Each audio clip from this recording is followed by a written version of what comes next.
Fala pessoal, beleza? Mais um fechamento de mercado no ar, meu nome é Rafael e um dia de extrema baixa liquidez, né? A liquidez foi muito fraca por conta do feriado de independência nos Estados Unidos. O Ibovespa encerrou com uma ligeira queda, pressionado em especial pelos bancos, né? A gente vai dar uma olhada aqui no gráfico, em vista da alta da curva de juros, né? Porque é a questão, banco sempre é uma porta de entrada dos investidores, especial investidor estrangeiro, né? E a alta da curva de juros, que a gente já falou várias vezes aqui no fechamento, sobe os juros, reduz o potencial de valorização da renda variável e as ações recuam, né? E os bancos recuaram bem hoje, né? Devolveram boa parte da alta da última sexta-feira, com esse receio com relação à PEC dos auxílios. Na verdade, não receio com a PEC, receio com o rumo do fiscal para os próximos anos, né? Que isso influencia diretamente na taxa de juros e também na inflação, né? Então, o que está acontecendo? Foi aprovado no Senado na quinta-feira, né? Foi aprovada a PEC dos auxílios. Vão ser 41 bi que vão ficar fora do teto de gastos, né? Isso por si só já fez a curva de juros dar uma disparada. E hoje, né? O relator da PEC na Câmara, porque foi aprovado no Senado e foi aprovado de lavada no Senado, então deve ser aprovado sem grandes dificuldades na Câmara, quer incorporar um vale Uber, para que os motoristas de aplicativo tenham um benefício também. E aí essa PEC dos auxílios poderia sair de 41,2 bi para 50 bi, né? E tudo isso fora do teto de gastos, tudo isso a gente fala nessa pedalada fiscal, que nunca é bom, né? Não importa quem seja, isso não é saudável para o custo, para a máquina do governo, né? E traz preocupação em tudo que a gente falou. Juros, inflação, tudo isso acaba impactando. Então isso fez o mercado recuar mais uma vez. O dia só não foi pior por conta de Petrobras, que fechou com uma alta de 2%, por conta do petróleo. O petróleo segue subindo, com todo aquele... A gente falou bastante do petróleo na sexta-feira, esses problemas de oferta da commodity. O OPEP falou que ia aumentar a produção, não aumentou, né? Tem greve lá na Noruega, na Líbia, tá com problema de transporte nos oleodutos, enfim. Aí a Rússia, né? E é só a Rússia também, né? Tá com vários embargos por aí. Então, complicado a oferta de petróleo, o petróleo vai seguindo esse movimento de alta. Então, isso salvou o mercado de uma queda ainda maior. E também vale destacar o Vale Siderúrgicas, que o minério de ferro abriu com uma baixa de 5% hoje, né? Abriu não, né? Na nossa manhã, na madrugada chinesa, por conta de a China apertou os lockdowns, né, as restrições, e agora eu fui dar uma olhada nesse começo de manhã, início de tarde nosso, e lá o contrato começa a vigorar de novo, né? Tem a abertura dos contratos na China, e zerou. Então você pode ver, a gente vai dar uma olhada, os Minas, Vale, que estavam caindo até que bem, fecharam ainda em queda, mas não tão acentuada. Beleza? Então, esse foi o resumo do relação a notícias e derivados. Vamos dar uma olhada no que foi o gráfico? Vamos lá. Bom, o que a gente tem aqui? Ibovespa, como eu disse, o volume, muito baixo, não tem nem o que falar aqui, volume extremamente baixo. Mas o importante de tudo isso é que não foi anulado o candle de reversão de sexta-feira. Então, teoricamente, vamos colocar aqui, né? Se o Ibovespa conseguir fechar acima desse 99.500 aqui, vamos colocar aqui, ó, deixa eu pegar essa massa, 99.600, abre espaço, né, para um repique até pelo menos essa faixa dos 102.800, por onde passa a média móvel de 21, e ali tem que fazer parcial, né? Como a gente comentou, aqui o risco-retorno é para compra. Mas, Rafael, você acredita que vai romper, vai para 120? Não acho. Ah, mas o Ibovespa tá barato, tal. Mas, cara, você tem uma pressão preocupante, é uma coisa muito preocupante, que é os Estados Unidos, né? Tem essa pressão do aumento de juros e muito difícil, pelo menos o que a gente vem observando, e a gente viu nos índices de inflação, o próprio PCE, o índice de inflação que saiu na sexta-feira, muito contaminado ainda com o aumento de preços, muito difícil parar no nível 3,25, que é o projetado pelo FED. Com certeza esses juros vão um pouquinho mais para cima e deve pressionar o mercado norte-americano. E mercado norte-americano pressionado, dificilmente acreditar que o nosso mercado não vai seguir o movimento, que o mundo não vai seguir o movimento. Afinal de contas, a gente está falando do maior investidor, né, o maior investidor estrangeiro na nossa bolsa. Né? Se o sentimento dele é ruim para mercado, para renda variável, né? Imagina para a renda variável norte-americana, imagina para a renda variável emergente. Só commodities pode salvar, né? Commodities é um caso à parte para a gente pensar. Então pode estar barato, acredito, pode estar barato, então, mas eu não vejo, né? Quando perdeu esses 103 mil pontos aqui, para mim ficou muito estranho esse mercado, muito estranho mesmo. Não tenho, não duvido retornar para esse fundo aqui dos 93.400, depois que perdeu 103 mil pontos. Não duvido mesmo, né? Esse pivô de baixa aqui, ó, no curto prazo, não é bom, né? Aí, se a gente perder esse 93.400, que é a base desse movimento de alta, aí a gente ganha um viés de... aqui a gente está com viés de baixa já aberto, né? Tendência de baixa no curtíssimo prazo, viés de baixa no curto prazo. Se perder esse 93.400, a gente entra em tendência de baixa de fato no curto prazo. E aí, o último... aí tem esses próximos passos aqui, 87 mil pontos, tá? Então, é isso. Por enquanto, nesses níveis aqui, o risco-retorno favorece para compra, mas sem grandes anseios nesse movimento, tá? O que eu queria falar dos DIs, né? Ó, DI 24 dá bem próximo da máxima, 25, todos, né? Todos os vértices estão muito próximos da última máxima, então é isso que vem pressionando o mercado, tá? Vamos falar dos destaques. Petrobras deu a compra no R$26, está na luta para romper esses 29. Hoje foi um movimento importante, mesmo com volume muito abaixo da média, conseguiu se consolidar acima das médias aqui. Então, se conseguir romper esse 29,30, alvo para 31, 32,60.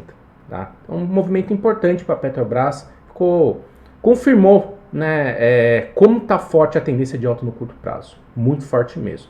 Tá? Vale fechou no ponto, esses R$75 aqui é um ponto extremamente importante. Tá perigando para perder esse patamar, né? Se realmente esse negócio de lockdown na China começar a pegar forte, aí é difícil acreditar que a Vale vai ter um desempenho melhor. Então, por enquanto, tá um cenário nebuloso e está, por enquanto, com risco de perder esse último suporte, né? Depois dessa queda aqui com um bom volume. Tá bom? Dos bancos, né? O Banco do Brasil ficou parado, porque de fato o Banco do Brasil nesses níveis aqui, o valuation é bem atrativo. E aí os bancos privados que tiveram um desempenho um pouco pior, né? Bradesco não, Itaú acabou de perder esse último fundo, né?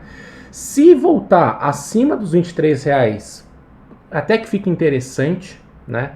Mas perder esse último fundo, teoricamente, tem espaço para voltar para 21,50, 21,30. Tá? Voltar ali para a abertura do ano. Bradesco não perdeu o último fundo, né? Mas tá nele aí, é um fundo extremamente importante. Eu quero fazer essa entrada de Bradesco, né? Deixou um sinal de reversão importante na sexta. Hoje não confirmou, mas ainda acima dos R$17 eu gosto do papel. A gente está de olho para mandar uma recomendação, até mesmo uma opçãozinha. Se você já consegue visualizar uma trava de alta, alguma coisa nesse sentido, já deixa bem preparado que pode ser bem interessante Bradesco, tá? Deixa bem preparado por aí. Falando aí do setor financeiro, B3.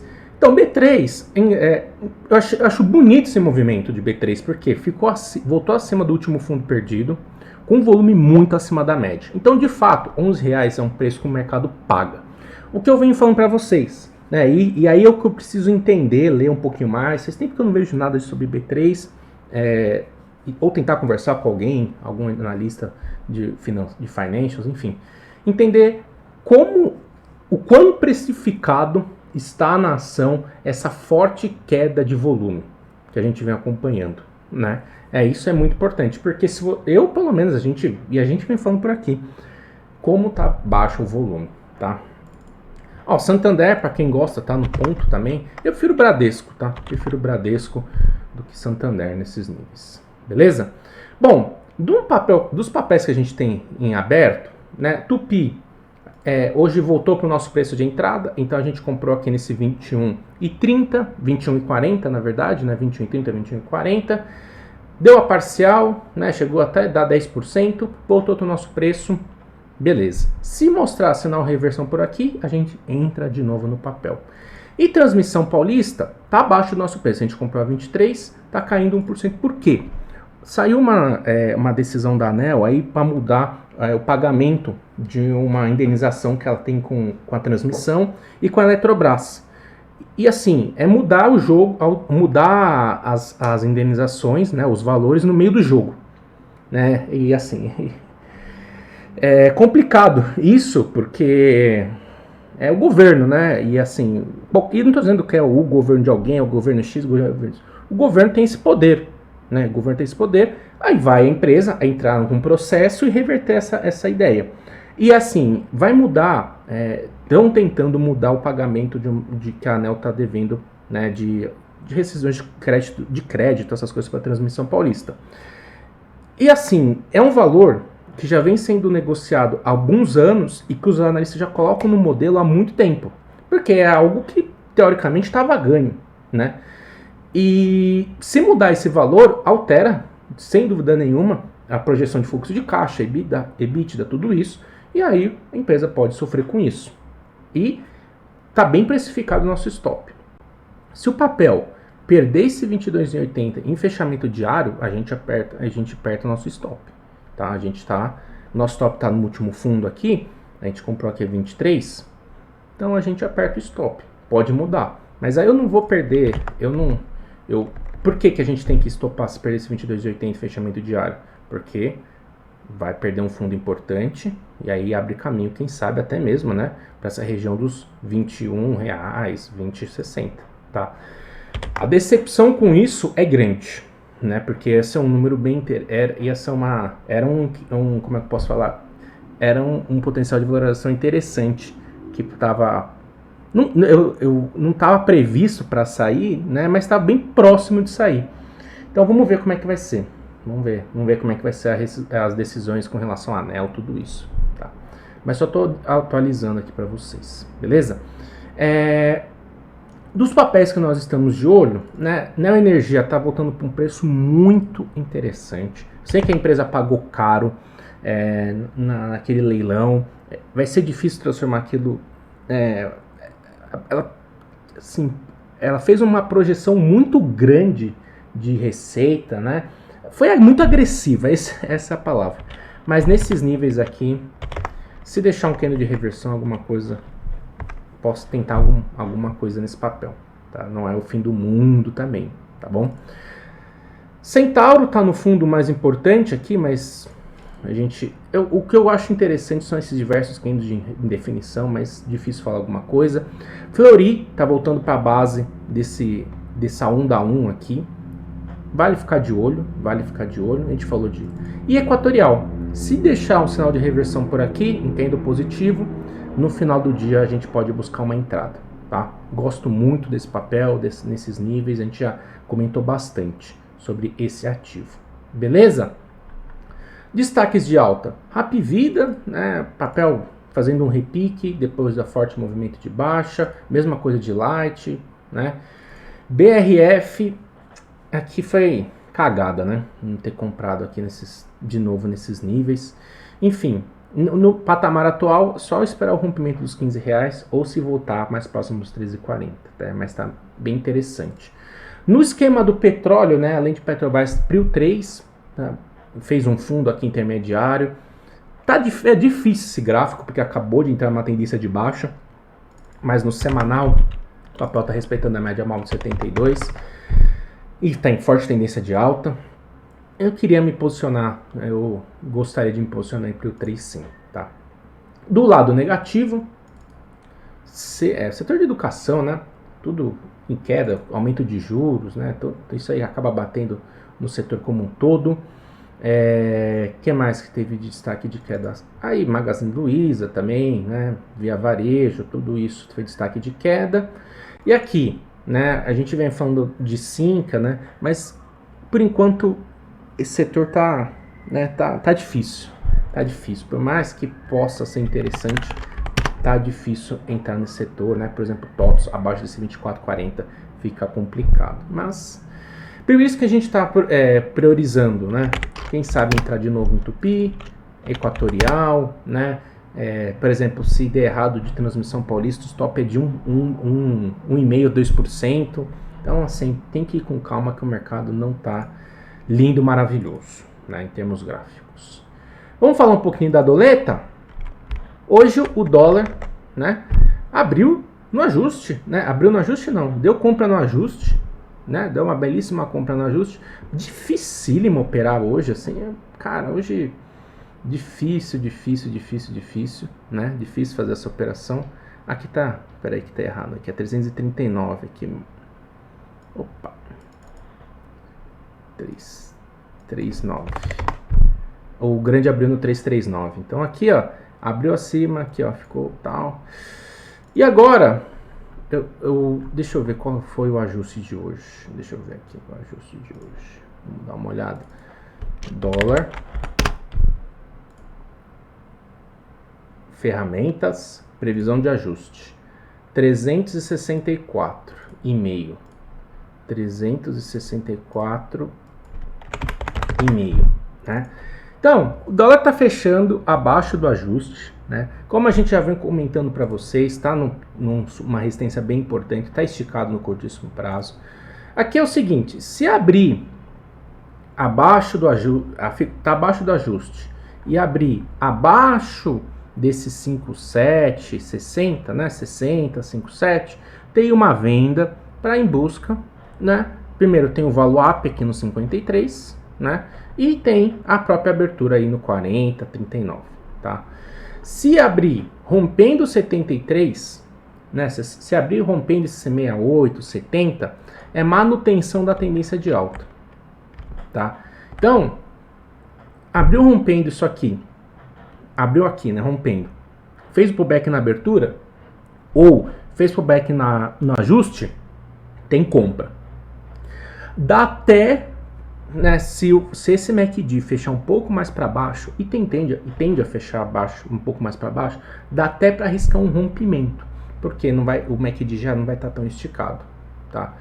Mas o ideal, né, nos níveis atuais de resistência, é esperar um pullback para buscar uma compra, se abrir acima dos 70, 75. Então, no primeiro momento, com esse MACD perdendo força, fechando abaixo da abertura, fechando abaixo do ajuste e num ponto de resistência importante do semanal e do diário, seria uma venda abaixo desse 59,60, abaixo de 59,57. Seria uma venda como principal parâmetro. Aí, se abrir lá para baixo, a espera para subir. A espera subir para vender, né? Não vai me vender no que foi suporte, né, da semana, né? Esse 30,20 aqui. Aqui é um suporte bem importante, 30,20. Beleza? Tranquilo? Então é isso, pessoal. Vamos ficar de olho. O mercado está num ponto de suporte importante, um risco-retorno interessante. Os bancos estão em múltiplos bem interessantes, né? Por exemplo, o Bradesco, por exemplo, a gente mostrou. Mas, né, com cuidado, porque não tá tão simples assim quando o mercado perdeu 103 mil pontos. Lá fora a situação tende a piorar um pouquinho mais. Então, ir com calma. E como a gente sempre vem falando para vocês, vai completar... é verdade. Vai completar um ano e 2 meses. Inverta sua cabeça para renda fixa. Né? Já vem falando isso há um bom tempo. Né? Se você já me acompanha nos fechamentos, no Infotrade, enfim... A gente já vem falando sobre reverter a mão desde que começou a aumentar a expectativa de inflação no ano passado. Então, se você encontrar boas alternativas, vá em busca delas. E em breve, espero que essa semana, que assim seja, a gente vai conseguir trazer uma novidade interessante para você que quer receber esses calls de análise técnica, né, de ações, de como montar a carteira. E também, né, a gente vai trazer além da assessoria para vocês, né, a oportunidade de assessoria para vocês, trazer outras oportunidades, e eu me incluo nessa, não só falar de ações, também fala bastante sobre renda fixa. Vamos ver se a gente consegue anunciar essa semana tudo isso. Eu espero que sim. Beleza? Então é isso, pessoal. Um grande abraço, um ótimo final de noite, né? E uma ótima semana para nós. Valeu!